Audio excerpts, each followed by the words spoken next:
ओम नमः शिवाय। महाशिवरात्रि पर भगवान भोलेनाथ कालों के काल महाकाल की पूजा की जाती है। इनकी पूजा बहुत ही सहज और सरल है। वो नाम मात्र की पूजा से प्रसन्न हो जाते हैं और सभी को मन वांछित फल प्रदान करते हैं। कहा जाता है भगवान भोलेनाथ इतने भोले हैं कि मात्र जल चढ़ाने से ही प्रसन्न हो जाते हैं और आपको मन वांछित फल प्रदान करते हैं। धन चाहने वाले को धन मिलता है, सुख चाहने वाले को सुख, समृद्धि चाहने वाले को समृद्धि और पुत्र चाहने वाले को पुत्र मिलता है। तो अब की बार शिव चौदस यानी कि हम इसको भोला चौदस या महाशिवरात्रि कहते हैं और महाशिवरात्रि पर अब की बार विशेष योग बन रहा है, इसलिए व्रत करना बिल्कुल भी ना भूलें। व्रत किस प्रकार किया जाता है इसके बारे में हम आपको संपूर्ण जानकारी दे रहे हैं। बिल्कुल आपको पंचांग के अनुसार दी जाएगी किस प्रकार हमें पूजा अर्चना करनी चाहिए जिससे हमारे जन्म जन्मों को भी पाप कट जाएं और इस संसार के संपूर्ण सुख भोग कर परम पद को प्राप्त करें। कहा जाता है भगवान भोलेनाथ की पूजा अर्चना करने वाला व्यक्ति शिवलोक को प्राप्त होता है और जन्मों जन्मों के सुख प्राप्त करता है।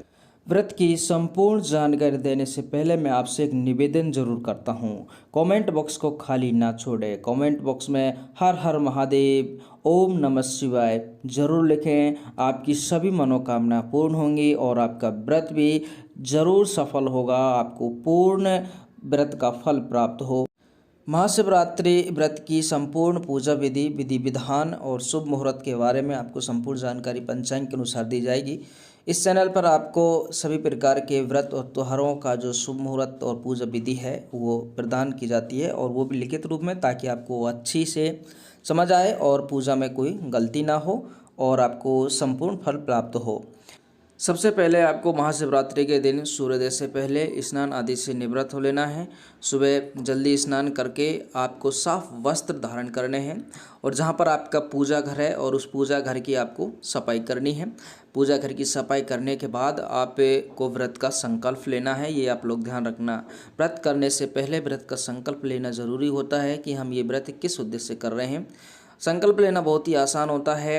आप अपने हाथ में चावल लें और चावल के बाद कुछ जल की बूंदें आप यानी कुछ जल लें और जल लेने के बाद आप लोग संकल्प लें कि भगवान भोलेनाथ, मैं आपका ये महाशिवरात्रि का व्रत करने जा रहा हूँ, आपकी कृपा से मेरी जो आपकी मनोकामना है वो पूर्ण हो। ऐसा कहने के बाद आप लोग जो ये अक्षत आपने जो चावल लिए हैं वो भगवान भोलेनाथ के या आपका पूजा घर है या भगवान भोलेनाथ की मूर्ति है तो उसके सामने आप लोग वो अक्षत हैं जो अर्पण कर दें, या गणेश भगवान की मूर्ति है तो वहाँ आप लोग अर्पण कर दें या फिर अपने मंदिर में ही, घर मंदिर में उनको अर्पण कर दें। इसके बाद आपका व्रत है जो प्रारंभ हो जाता है। आप भगवान भोलेनाथ का जो मंत्र है ओम नमः शिवाय, इसका जाप करते रहे। महामृत्युंजय जो मंत्र है जो हमें अकाल मृत्यु से बचाता है, ओम नमो, ये यानी कि जिसको अपन कह सकते हैं ओम त्र्यंबकम यजामहे सुगंधिम पुष्टिवर्धनम उर्वारुकमिव बंधनान् मृत्युर्मुक्षीयमामृतात्, इस मंत्र का भी आप लोग जाप करते रहें। इसके बाद आपको ये साधारणतः हम व्रत में, क्योंकि पूरा जो शिवरात्रि का दिन होता है पूरा ही एक शुभ मुहूर्त होता है और अधिकतर हम देखते हैं कि मंदिर की पूजा है जो 10 बजे के बाद प्रारंभ हो जाती है, भगवान भोलेनाथ की मंदिर में पूजा, और कुछ लोग 12 बजे के बाद करते हैं। ये जो प्रक्रिया है 10 बजे से लेकर शाम तक चलती रहती है, क्योंकि भगवान भोलेनाथ की इस दिन 4 पैरों में भी पूजा की जाती है। 4 पैरों का जो शुभ मुहूर्त है मैं आपको बता चुका हूँ। हम यहाँ पर केवल बात करेंगे व्रत कैसे करते हैं। तो इसके बाद आपको क्या करना है, मंदिर जाना है 10 बजे के बाद और उसमें आपको थाली है वो सजा लेनी है। थाली में आपको सब कुछ होना चाहिए, यानी कि अपन कह सकते हैं सबसे पहले आप तांबे के लोटे में जल और दूध, पंचामृत हो तो और भी अच्छी बात है, उसमें शहद भी डाल लें, लेकिन आप जल में दूध और शहद तो अवश्य डाल कर ले जाएं। ठीक है। पानी के लोटे के बाद आपको अपनी जो थाली है अच्छे से सजानी है। साधारणतः इसमें गाजर का हलवा आप लेकर जाते हैं। गाजर के हलवे के साथ वेर जरूर अवश्य चढ़ाने चाहिए। कुछ लोग आलू भी लेकर जाते हैं। ठीक है। इसके बाद धूप बत्ती अवश्य होनी चाहिए। तो ये सब पूजा की जो थाली आप लोग सजा कर भगवान भोलेनाथ के मंदिर जाएं और मंदिर जाने के बाद आप उनका अभिषेक करें। सर्वप्रथम आपको अभिषेक करना है, लेकिन मैं आपको एक बात और बता देता हूँ कि कहा जाता है कि भगवान शिव की पूजा करने से पहले आपको नंदी की पूजा करनी चाहिए, क्योंकि वही भगवान भोलेनाथ के द्वारपाल होते हैं। नंदी और गणेश भगवान की पूजा भगवान भोलेनाथ की पूजा करने से पहले आपको करनी चाहिए, ऐसे बताया जाता है। इसके बाद आप भगवान शिव का अभिषेक करें। अब आप बात करते हैं, इस दिन शिवलिंग पर बेल पत्र है, आख है, धतूरा है, फूल है, चावल है आदि से श्रृंगार करना चाहिए। ये सब आपकी जो थाली है उसमें होने बहुत ही ज़रूरी है। बेलपत्र की बात कर लेते हैं। बेलपत्र में कम से कम 3 पत्ते होने चाहिए और वो खंडित नहीं होना चाहिए। इस दिन सुप्राण या महामृत्युंजय मंत्र का जाप करें। रात में भी शिव जी की आरती उतारें, पूजा करनी चाहिए। शिवरात्रि के दिन भजन करना चाहिए, सोना कम चाहिए।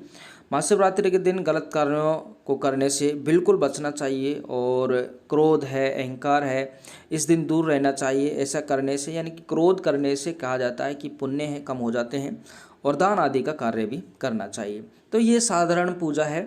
इसके बाद हम आपको और कुछ जानकारी देते हैं कि हमें क्या क्या नहीं करना चाहिए, इस पर भी हम बात कर लेते हैं।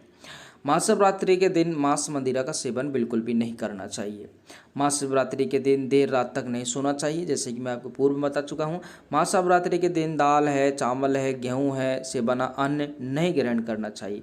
ध्यान रखना, महाशिवरात्रि के दिन यदि आपने व्रत किया है, तो व्रत यदि आपने किया तो गलती से भी आप दाल है, चावल है, गेहूँ है, कोई भी अन्न है उसका सेवन नहीं करना चाहिए।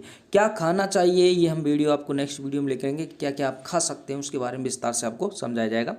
यहाँ हम बात करते हैं ज्योतिषाचार्यों के अनुसार कि महाशिवरात्रि के दिन काले वस्त्र धारण नहीं करने चाहिए। वैसे भी काले वस्त्र धारण नहीं करने चाहिए, क्योंकि पूजा अर्चना में अपने वैदिक जो शास्त्र हैं उनमें भी बताया जाता है कि काले वस्त्र नहीं पहने जाते हैं। कहा जाता है कि इस दिन भगवान शिव को अर्पित जो प्रसाद है वो भी हमें ग्रहण नहीं करना चाहिए। कुछ लोग सोचते हैं कि भगवान भोलेनाथ को जो प्रसाद चढ़ा दिया जाता है उससे वो अपना व्रत खोलते हैं, जबकि ये अशुभ माना जाता है। इससे हमारा पुण्य जो कम हो जाता है, हमें बिल्कुल भी नहीं खाना चाहिए। तो ये आपको ध्यान रखना है। इसके बारे में और महत्वपूर्ण जानकारी हम आपको दे देते हैं। मान्यता है कि जो भी जातक महाशिवरात्रि के व्रत रखते हैं उन्हें नरक से मुक्ति मिलती है। यदि आपने कोई कह सकते हैं आपसे कोई भूल में कोई गलत काम हो जाते हैं तो उनसे आपको मुक्ति मिलती है इस व्रत के करने से। इस व्रत के करने मात्र से ही सभी तरह के पापों से भी मुक्ति मिलती है और आत्मा की शुद्धि होती है। ऐसी भी मान्यता है कि इस दिन जहाँ जहाँ भी शिवलिंग स्थापित है उस स्थान पर भगवान शिव का आगमन होता है। इसलिए शिव की पूजा के साथ ही शिवलिंग की भी विशेष आराधना करने की परंपरा है। शिव अपने भक्तों को सच्चे दिल से आशीर्वाद देते हैं। महाशिवरात्रि पर व्रत रखने से व्यवसाय में वृद्धि, नौकरी में तरक्की मिलती है। अगले दिन तिल, जौ, खीर आदि का दान देकर व्रत को समाप्त किया जाना चाहिए।